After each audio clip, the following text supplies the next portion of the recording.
दोस्तों मेरा नाम कुरुश डेबू है। मैं एक प्रोफेशनल एक्टर हूँ। सब लोग मुझे मुन्ना भाई MBBS के डॉक्टर रुस्तम पावरी से पहचानते हैं, तो मैं थोड़ा अपना नाम का पब्लिसिटी कर लूँ। इतिहास बहुत कम लोग जानते हैं और जो जानते हैं वो दो फिल्म से मुझे बोलते हैं कि भाई आपने शाहरुख खान के साथ शाहरुख का बेस्ट फ्रेंड बना था कभी हाँ कभी ना में। तो जब वो फिल्म टेलीविज़न पे आती है ना तब उसको याद आता है, अरे ये मुन्ना भाई MBBS वाला इसमें भी था कभी हाँ कभी ना में शाहरुख का। जंकार बीट्स की थी, कसूर की थी, चुपके से की थी। और मुन्ना भाई MBBS के बाद जो आपने बोला उसमें एक चीज़ सही है कि जो रोल मुझे मुन्ना भाई MBBS का मिला था, ऑटर बैक रोल, और जो परफॉर्मेंस का स्कोप था और जो भी कैरेक्टर पब्लिक को दिल को छू लिया, वैसा कैरेक्टर मुझे अभी तक नहीं मिला। और अगर मिला है तो वो फिल्म कभी डब्बे में बंद हो गई। फिल्म में विलन का किरदार किया था, इतने अच्छे अच्छे कैरेक्टर्स किए। वो फिल्म अनफॉर्चुनेटली रिलीज़ नहीं होगी। बहुत सारी फिल्मों में मेकिंग के साथ मार्केटिंग और बाकी भी खर्चा होता है, कभी कभी फिल्म बनने में ही रुक जाती है। तो ऐसे बहुत सारे कैरेक्टर्स किए। अगर वो फिल्म रिलीज़ होती तो शायद वो लोग बोलते कि हाँ भाई मुन्ना भाई MBBS में जो उसने किया था इसमें भी इतना अच्छा। अगर ऐसी फिल्में रिलीज़ हो गई होती तो मेरा नाम से लोग मुझे जानते हैं, डॉक्टर रुस्तम से नहीं, कुरुश डेबू से जानते हैं। और संजू बाबा की एक चीज़ मुझे याद है, अगर मैं उसकी जगह होता तो मुझे वो डायलॉग्स याद करने में, मेडिकल टर्म्स जो फाइनल इंटरव्यू में वो अपना डॉक्टर अस्थाना के सामने जो बोलता है, वो डॉक्टर की जो पैनल बैठी है उसके अंदर, तो वो याद करने के लिए हम लोग ने एक उसको रिहर्सल्स करवाया था कैरम बोर्ड एक प्राइवेट रूम के अंदर। तो वो पूरा वहाँ उसको बोलते हैं और वो याद करके बोलता है। अब यकीन नहीं करेंगे, असिस्टेंट डायरेक्टर 2 या 3 बार उसको पूरा मोनोलॉग विथ मेडिकल टर्म्स उसको नरेट किया, बोला, उसने सुना, समझा, कभी कभी बीच में बोल दिया। टेक हुआ तो एक ही टेक में उसने पूरा बोल के दिया। मैं बोलता हूँ दोस्त, मेरी कोई कैपेसिटी नहीं है मेडिकल टर्म्स के साथ इतनी लंबी मोनोलॉग, खाली 2 या 3 बार कैरेक्टर मुझे वो याद करने के लिए, और ये कम से कम 2 घंटा तो जाएगा ही जाएगा बिकॉज हम।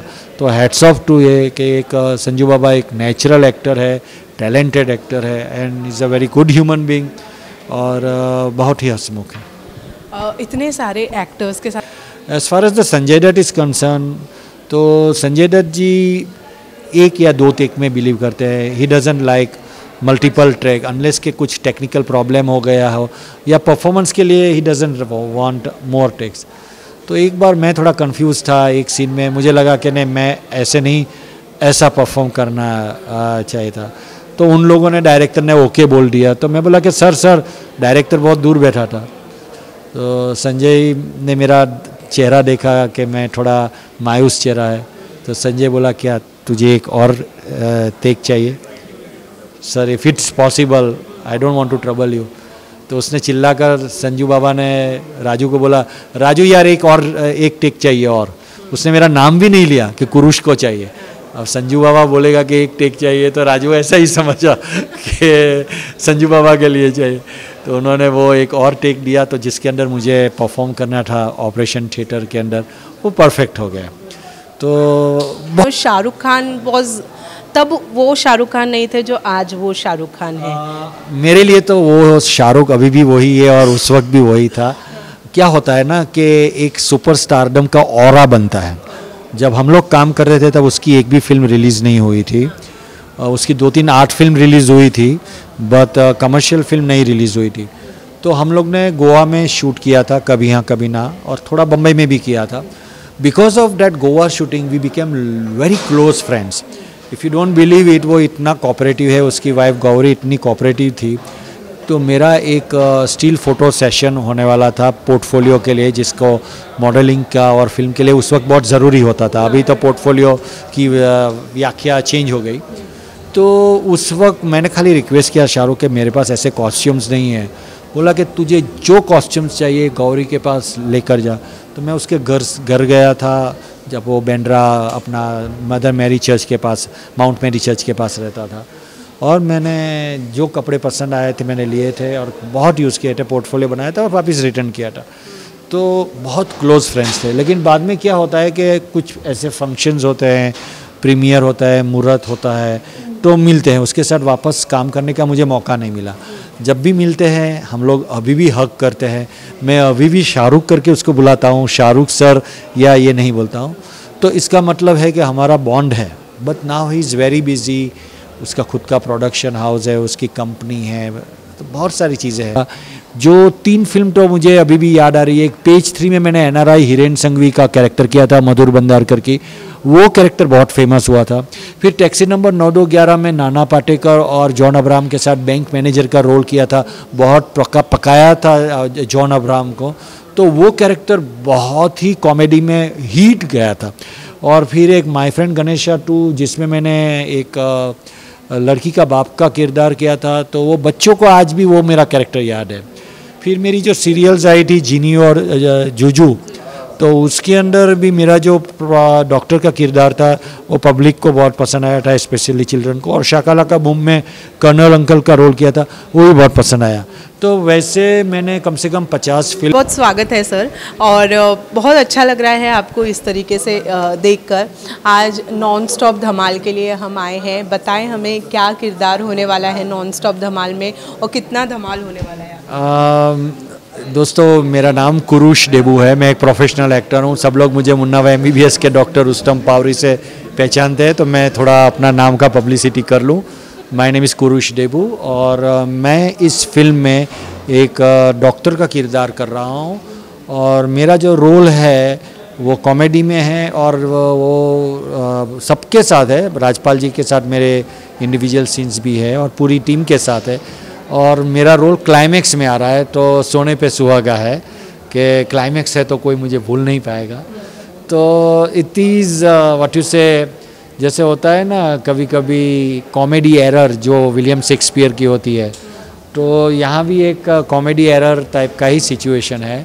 वो सिचुएशन आप फिल्म नॉन स्टॉप धमाल देखेंगे जो रिलीज़ हो रही है, तो आपको पता चलेगा कि एग्जैक्टली फिल्म में क्या धमाल है, क्या एंटरटेनमेंट है, क्या रोमांस है, क्या एक्शन है। बट काम करके बहुत मज़ा आया।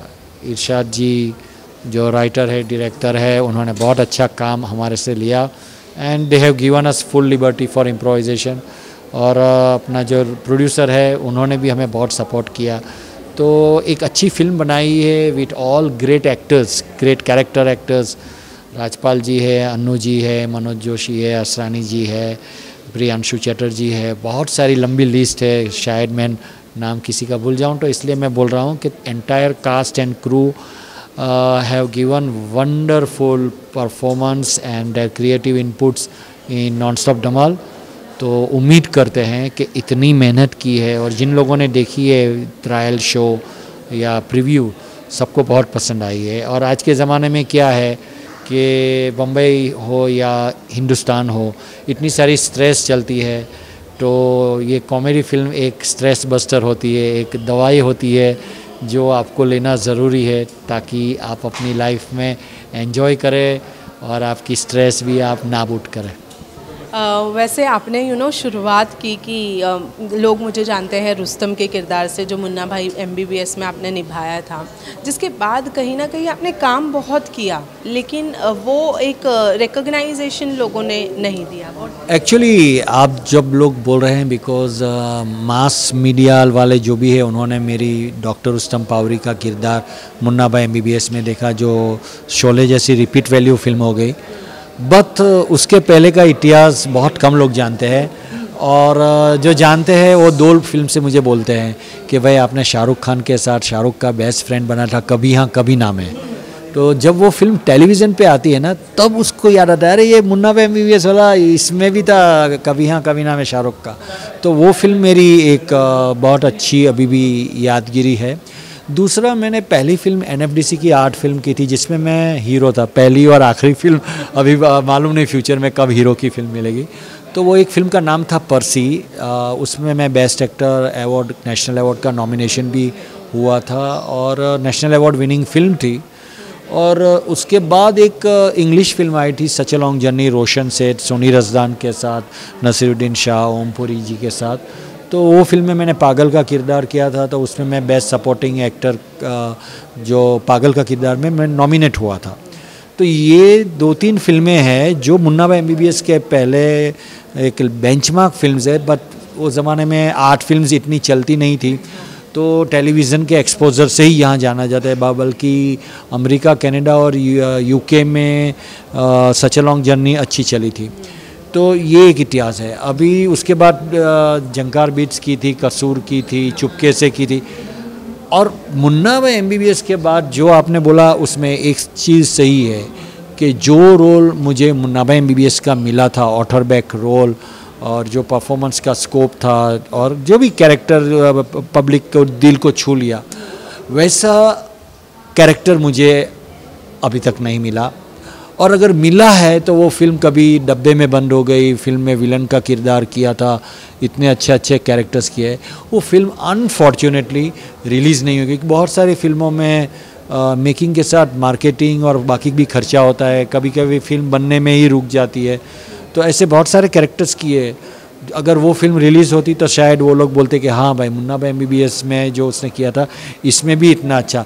अगर ऐसी फिल्में रिलीज़ हो गई होती तो मेरा नाम से लोग मुझे जानते हैं, डॉक्टर रुस्तम से नहीं, कुरुश देबू से जानते हैं।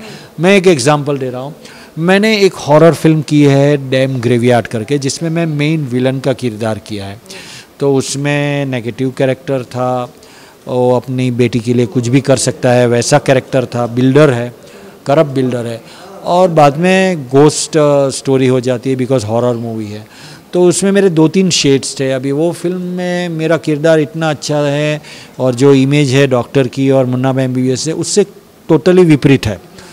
तो मैं चाहता था कि ये फिल्म रिलीज़ हो जाए, लेकिन अभी तक वो रिलीज़ नहीं हुई है। कम से कम 1 साल के ऊपर हो गया। तो मैं उम्मीद करता हूँ कि आज नहीं तो कल अगर वो फिल्म रिलीज़ हो जाए तो शायद लोगों को पता चले। तो ऐसे बहुत सारे कैरेक्टर्स मैंने किए हैं। ये बात सही है कि मुन्ना भाई MBBS के बाद मुझे कोई ऐसी फिल्म नहीं मिली है जिसमें, लेकिन मैं आपको 2-3 चीज़ याद दिलाता हूँ जिसमें पब्लिक को मेरा कैरेक्टर बहुत अच्छा लगा।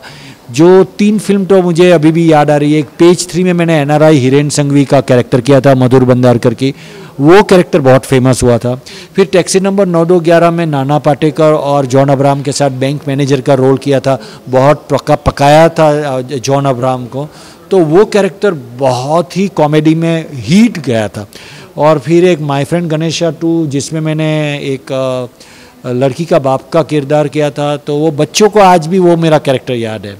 फिर मेरी जो सीरियल्स आई थी जिनी और जुजू, तो उसके अंदर भी मेरा जो डॉक्टर का किरदार था वो पब्लिक को बहुत पसंद आया था, स्पेशली चिल्ड्रन को। और शाकाला का बूम में कर्नल अंकल का रोल किया था, वो भी बहुत पसंद आया।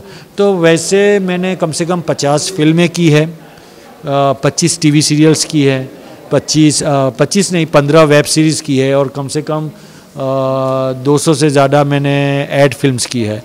तो काम तो मिलता रहता है, करता रहता हूँ, क्योंकि काम से दूसरा काम मिलता है। और हम लोग काम कर रहे हैं तो हम ये नहीं देखते कि चलो भाई हमारी डॉक्टर की टाइपकास्ट की इमेज है या मेरे पारसी कैरेक्टर की इमेज है। काम होता है, तो मैं वो काम में देखता नहीं हूँ, because it's my bread butter. और अगर टाइपकास्ट से अगर मुझे काम मिल रहा है, रोज़ी रोटी मिल रही है, तो मैं क्यों छोड़ूँ। तो जो काम मिलता है मैं ईमानदारी से करता हूँ और पूरी मेहनत, पूरी क्रिएटिव इनपुट्स लगाकर करता हूँ, तो कम से कम ऑडियंस को कुछ मैं नया दे सकूँ। गोइंग बैक टू कभी हाँ कभी ना, अब आपने याद दिला ही दिया है, तो शाहरुख खान वॉज, तब वो शाहरुख खान नहीं थे जो आज वो शाहरुख खान है। मेरे लिए तो वो शाहरुख अभी भी वही है और उस वक्त भी वही था। क्या होता है ना कि एक सुपरस्टारडम का ऑरा बनता है। जब हम लोग काम कर रहे थे तब उसकी एक भी फिल्म रिलीज़ नहीं हुई थी, उसकी 2-3 आर्ट फिल्म रिलीज़ हुई थी, बट कमर्शियल फिल्म नहीं रिलीज़ हुई थी। तो हम लोग ने गोवा में शूट किया था, कभी हाँ कभी ना, और थोड़ा बम्बई में भी किया था। Because of that Goa shooting we became very close friends.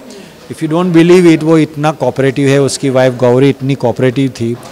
तो मेरा एक स्टिल फ़ोटो सेशन होने वाला था पोर्टफोलियो के लिए, जिसको मॉडलिंग का और फिल्म के लिए उस वक्त बहुत ज़रूरी होता था। अभी तो पोर्टफोलियो की व्याख्या चेंज हो गई। तो उस वक्त मैंने खाली रिक्वेस्ट किया शाहरुख के, मेरे पास ऐसे कॉस्ट्यूम्स नहीं है। बोला कि तुझे जो कॉस्ट्यूम्स चाहिए गौरी के पास लेकर जा। तो मैं उसके घर गया था, जब वो बेंड्रा अपना मदर मैरी चर्च के पास, माउंट मैरी चर्च के पास रहता था। और मैंने जो कपड़े पसंद आए थे मैंने लिए थे और बहुत यूज़ किए थे, पोर्टफोलियो बनाया था और वापस रिटर्न किया था। तो बहुत क्लोज़ फ्रेंड्स थे। लेकिन बाद में क्या होता है कि कुछ ऐसे फंक्शंस होते हैं, प्रीमियर होता है, मुहूर्त होता है, तो मिलते हैं, उसके साथ वापस काम करने का मुझे मौका नहीं मिला। जब भी मिलते हैं हम लोग अभी भी हक करते हैं, मैं अभी भी शाहरुख करके उसको बुलाता हूँ, शाहरुख सर या ये नहीं बोलता हूँ। तो इसका मतलब है कि हमारा बॉन्ड है। But now he is very busy, उसका खुद का प्रोडक्शन हाउस है, उसकी कंपनी है, तो बहुत सारी चीज़ें हैं। तो ऐसे नॉर्मली मिलना बहुत मुश्किल होता है। जब इवेंट्स में साथ में, जैसे संजय लीला बंसाली की मैंने एक फ़िल्म की थी, शिरीन फरहाद की तो निकल पड़ी, तो उस वक्त म्यूज़िक रिलीज़ में मिले थे।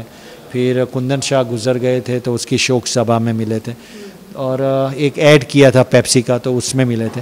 तो ऐसे कहीं कहीं मुलाकात हो जाती है। Same goes to Sanjay Dutt, you know, Sanjay Dutt के साथ में मुन्ना भाई MBBS करना, वो रिकग्नाइजेशन लेना, संजय दत्त के साथ काम करने के बावजूद जो आपको पहचान मिली उस किरदार के लिए, रुस्तम के किरदार के लिए, वो एक अलग ही पहचान थी जिससे आज तक लोग जानते हैं। तो वो कैसे हुआ था मुन्ना भाई MBBS कैसे हुआ था कि संजय जी की बात कर रहे हैं। अगर आप मुन्ना भाई MBBS की बात कर रहे हैं तो नॉर्मली हम लोगों का तो एक अभी स्टैंडर्ड प्रोसीजर हो गया है सिंस 2000 कि कोई भी फिल्म है स्क्रीन टेस्ट ऑडिशन कंपलसरी है। और विनोद चोपड़ा जी, राजकुमार हिरानी जी, वो लोग भी ऑडिशन में बिलीव करते हैं, वो तो देना ही पड़ता है। उन लोगों को मेरा काम देखा था, पर्सी फिल्म में मैंने कैरेक्टर किया था मामाज बॉय का, तो वो थोड़ा उनका जो कैरेक्टर की रिक्वायरमेंट थी डॉक्टर रुस्तम उसके साथ मिलती थी। फिर भी उन लोगों को ऐसा नहीं था कि चलो ये फिल्म में काम किया तो उसको ले लो। बाकायदा मैंने स्क्रीन टेस्ट दिया था और उस वक्त कम से कम और भी 5-6 लोग शॉर्टलिस्ट हुए थे एक्टर्स, नाम नहीं बता सकता हूँ। तो कंपटीशन तो थी लेकिन फाइनली उन्होंने मुझे सिलेक्ट किया।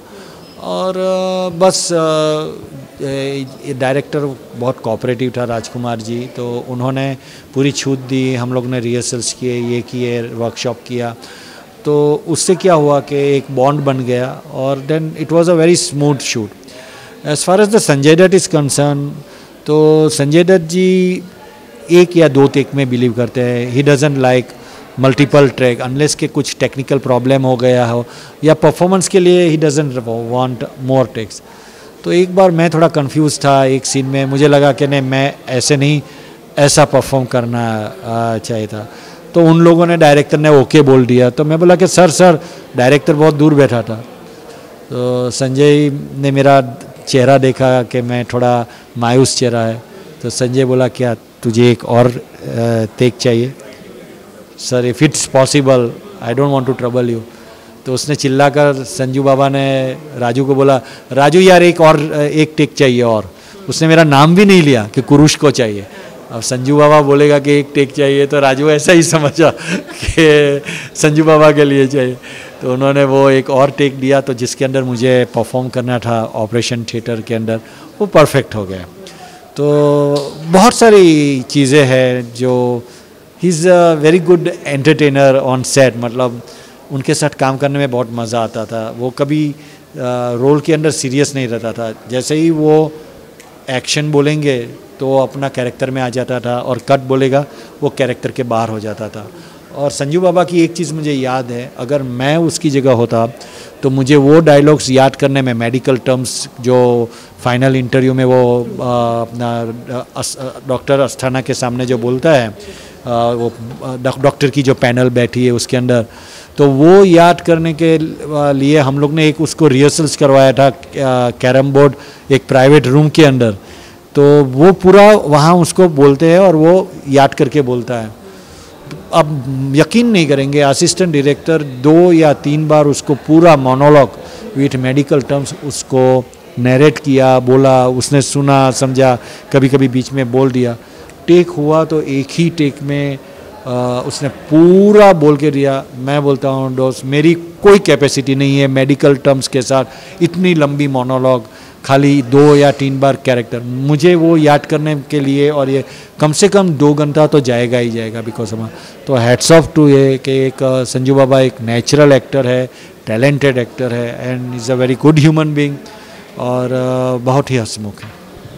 इतने सारे एक्टर्स के साथ में आपने काम किया, आपने अभी थोड़ी देर पहले कहा कि टाइपकास्ट में आप बिलीव नहीं करते पर फिर भी कहीं ना कहीं लगता है कि इंडस्ट्री ने आपको टाइपकास्ट कर दिया, क्योंकि भले ही अगर एक्टिंग या आपका कोई कैरेक्टर पॉपुलर हो गया हो या किसी भी वजह से, बट टाइपकास्ट। देखिए, ये तो इंडस्ट्री का कानून है कि ऐसे आप बोलिए बॉलीवुड का कानून है, जो भी बोलो, एक कानून है कि जब कास्टिंग चलती है तो एक ऑडियंस के दिमाग में क्या होता है कि जैसे ही वो कैरेक्टर स्क्रीन पे आता है तो ऑडियंस के साथ एक कनेक्टेड मेमोरी रहता है। डॉक्टर रुस्तम पावरी या जो भी कैरेक्टर पहले किया है, तो आपको कैरेक्टर एस्टैब्लिश करने की ज़रूरत नहीं पड़ती है। दूसरा, प्रोड्यूसर डायरेक्टर वो भी सोचता है कि अगर मैं ये कैरेक्टर कुरुश देबू को दूंगा तो उन लोग को कंफर्म तो होगा कि ये कैरेक्टर वो परफॉर्म 100% अच्छा करेगा, प्लस ऑडियंस को डाइजेस्ट भी होगा और उसके लिए वापस एस्टैब्लिश करने की ज़रूरत नहीं पड़ेगी, बिकॉज दे नो। तो क्या होता है कि बहुत सारे डॉक्टर्स के किरदार निकलते हैं, बहुत सारे पारसी कैरेक्टर्स के किरदार निकलते हैं, तो जब कैरेक्टर्स राइटर लिखते हैं और डायरेक्टर के पास आते हैं और कास्टिंग डायरेक्टर के पास आता है तो उसके दिमाग में पहले मेरा नाम आता है कि अरे यार, इसकी पर्सनालिटी ये कैरेक्टर के साथ सूट है, क्यों ना उसको दे। तो अभी ये फिल्म है, उसने ही मुझे डायरेक्ट रोल दिया। अगर लगता है कि रोल बहुत लंबा है, बहुत चैलेंजिंग रोल है, तो वो लोग ऑडिशन लेते हैं, स्क्रीन टेस्ट लेते हैं। तो मैंने बहुत सारे रोल सिलेक्ट किए, जैसे कि एक भूतनाथ रिटर्न्स में मिस्टर बच्चन सर के साथ मैंने एक काम किया था, लॉयर नहीं, ऐसा गवर्नमेंट साइकाट्रिस्ट का किरदार किया था। तो कुछ सर्टिफिकेट चाहिए था बच्चन साहब को कि भाई मुझे ये सर्टिफिकेट म्यूनिसिपल ने मांगा है, तो आपके पास मैं सर्टिफिकेट लेने के लिए। तो वो बहुत फ़नी सीन था, तो नेचुरली वो कास्टिंग किया था मुकेश छाबरा जी ने। तो ये एक सीन के लिए भी मुझे ऑडिशन देना पड़ा। मेरे साथ बहुत सारे दूसरे एक्टर्स भी थे और शॉर्टलिस्ट भी हुए थे। फाइनली मैं सिलेक्ट हुआ। तो मुझे कोई ऐसा ईगो नहीं है कि यार मैंने इस इंडस्ट्री में 35 साल काम किया है तो मुझे क्यों ऑडिशन देना। मैं ईगो से दूर रहता हूँ, क्योंकि क्या होता है कि आप एक बार ईगो लेकर चलते हैं तो आपके सामने कुछ अपॉर्चुनिटी आती है, वो आप मिस कर जाते हैं आपकी ईगो की वजह से। और काम होता है, चाहे टाइपकास्ट हो, चाहे डॉक्टर का किरदार हो, चाहे पारसी कैरेक्टर हो, चाहे डरपोक कैरेक्टर हो, या चाहे हीरोइन। आजकल तो मुझे हीरोइन का और हीरो के बाप का कैरेक्टर बहुत ज़्यादा मिलते हैं वेब सीरीज़ टीवी सीरीज़ और फिल्मों में। मैंने एक रोशनी सीरीज़ किया था लाइफ ओके चैनल पे, जिसके अंदर मैं अमोल पालेकर का सन इन लॉ बना था और रोशनी का किरदार पूजा गौर ने किया था, उसका मैं बाप बना था। तो ऐसे बहुत सारी सीरियल्स मूवीज़ हैं जिसके अंदर अपने करके एक धर्म पाजी सनी देओल और बॉबी देओल की फिल्म में मैं कतरीना कैफ का अंकल बना था। तो ऐसा चलता रहता है और आई एम हैप्पी। इस बहाने बड़े बड़े स्टार्स लोगों के साथ काम करने का मौका भी मिलता है। तो let's talk about this film, क्योंकि हम ये इंटरव्यू दे रहे हैं, उन्होंने इतना ये इवेंट अरेंज किया है, तो दूसरी बातों के साथ साथ मुझे ये फिल्म के लिए भी बोलना है। नॉनस्टॉप धमाल एक pure family entertainment comedy film है, जिसके अंदर एक्शन भी है, रोमांस भी है और बहुत बड़ी ऑन्सेम्बल कास्ट है, जिसके अंदर बहुत सारे कैरेक्टर्स है और बहुत फेमस कैरेक्टर्स है, जिसमें सेंट्रल रोल्स में अन्नू कपूर सर है, राजपाल यादव सर है, देन मनोज जोशी सर है, असरानी जी है, प्रियांशु चैटर्जी है। बहुत लंबी लिस्ट है।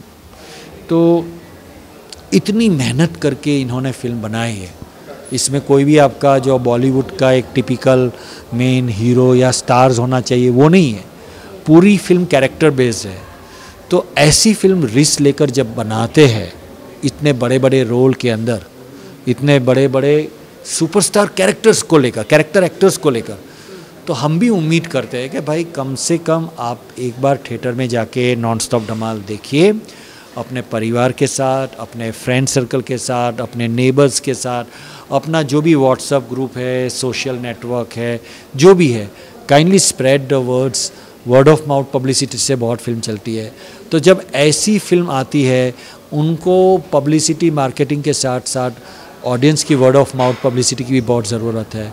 तो मैं तय दिल से गुजारिश करता हूँ कि please through media, through word of mouth publicity, हमारी फिल्म नॉन स्टॉप धमाल जो रिलीज़ हो रही है इस अगस्त में, please spread it and that's all. Definitely, thank you so much. Thank you, बहुत अच्छा लगा आपसे बात करके। थैंक